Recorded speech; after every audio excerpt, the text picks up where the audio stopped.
20 de janeiro de 96, cidade de Varginha, Minas Gerais, Brasil. Varginha era, até esse momento, uma cidade tranquila, pequena, e seus habitantes conheciam o fenômeno dos OVNIs como em qualquer outra região do planeta. Mas, a partir desse dia, tudo mudaria para sempre. Sem dúvida nenhuma, um dos mais bem documentados e pelo maior número de pessoas que já participou de uma única investigação ufológica em todo o mundo. O sul de Minas Gerais é considerado, no mundo, uma das regiões de maior índice de aparições. No entanto, são relatos, são registros que precisam ser bem estudados, passarem por uma filtragem, para que saibamos se realmente são fenômenos ainda não explicados ou fenômenos naturais e artificiais conhecidos.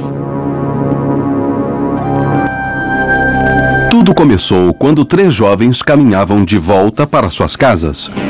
Eram umas 4 e pouco, mais ou menos. Aí a gente descendo por um caminho, eu fiquei meio com medo de descer naquele caminho.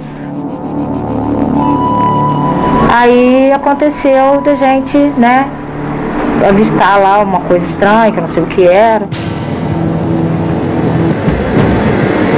E a primeira coisa, a reação que eu já tive foi correr. Falei, vamos embora, porque, né, você não sabe se é bom, você não sabe se é ruim, você não sabe se vai fazer alguma coisa com você.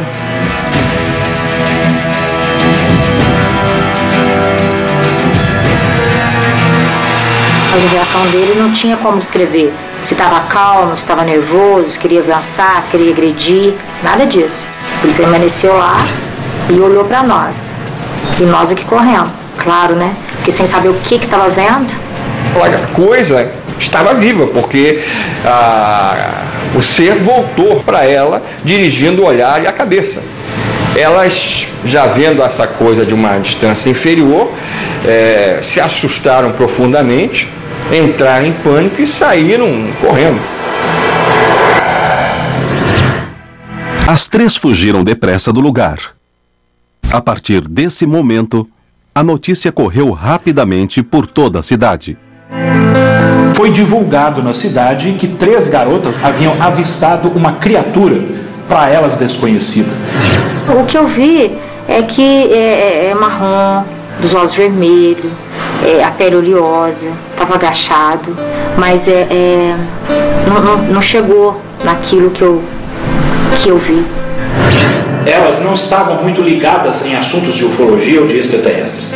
Falaram que era algo ruim, algo que relacionaram ao demônio, em razão da religiosidade delas e da cultura delas. A história das garotas seria só o começo de um caso muito mais complexo.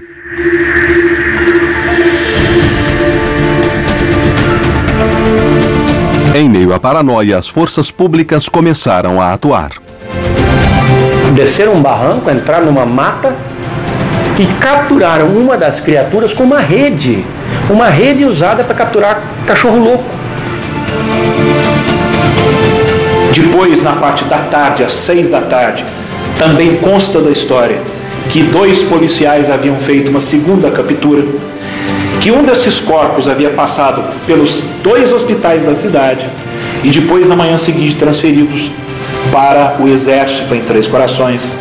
Enfim, tudo isso consta realmente da história, mas não há nenhuma prova cientificamente aceitável para que nós tenhamos isso como absoluta verdade.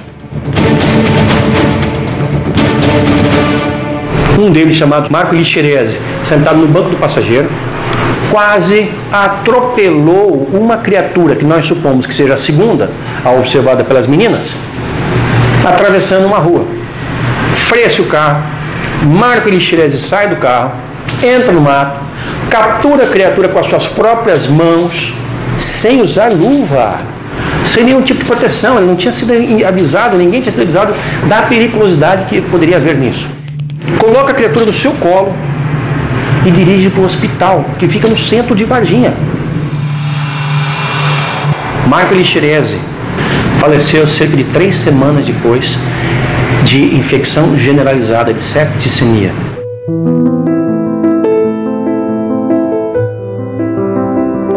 O doutor Furtado foi quem o atendeu. Ele nos diz como foi esse momento. Um paciente que estava com febre muito alta, com faces de sofrimento, por dor nas costas, e igual qualquer pessoa que está com uma infecção. Os médicos do hospital tentaram salvá-lo. Ele não tinha nenhuma imunodeficiência adquirida das conhecidas nossas. Porém, antes de morrer, ele fez uma confissão. Ele me relatou que ele participou da captura de um ser que tinha aparecido aqui dias anteriores, que inclusive tinha lesionado o seu braço. Nunca vi outro quase igual. Dessa forma, não.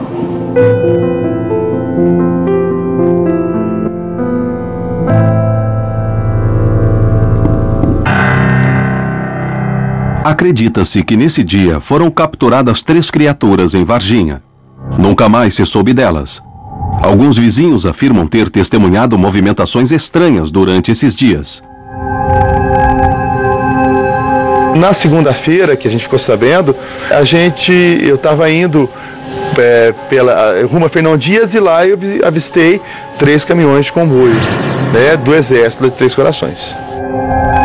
As forças militares negaram o incidente desde o primeiro momento.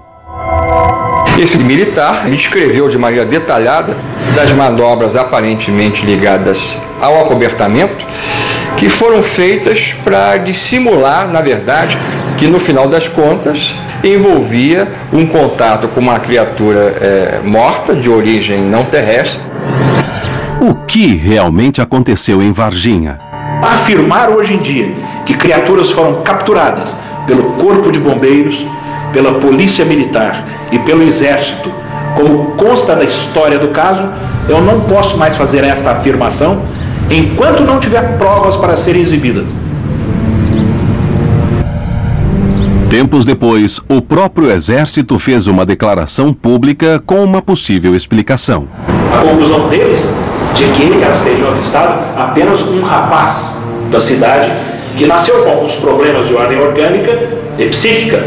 Isso é uma conclusão de um dos setores. Houve uma pressão tão forte sobre os militares que, finalmente, na semana seguinte, foi liberado o atestado de óbito do rapaz. Todas as explicações dadas pelos militares eram explicações fugazes.